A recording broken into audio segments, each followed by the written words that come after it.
I'm here with Miss Appleby to talk about teaching during two of America's major events. How long have you been teaching? I've been teaching for 15 years.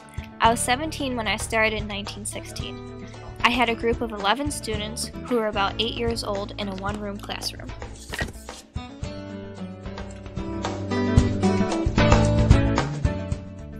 What was your classroom like?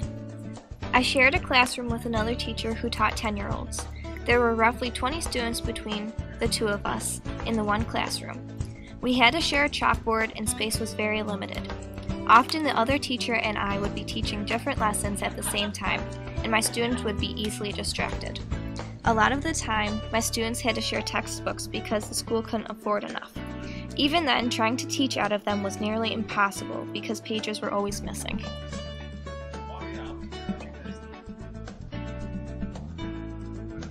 How did the war and the Great Depression affect you most as a teacher? I started teaching in the middle of the First World War, and my classes were unusually small because most of my students' fathers served in the war, and they had to help support their families by working.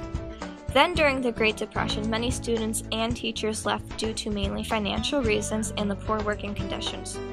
A lot of my students came from poor families and didn't have the money for supplies or proper clothing and were too embarrassed because of that.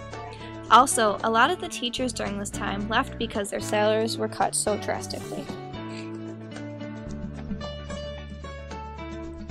What do you think about African Americans being allowed in school?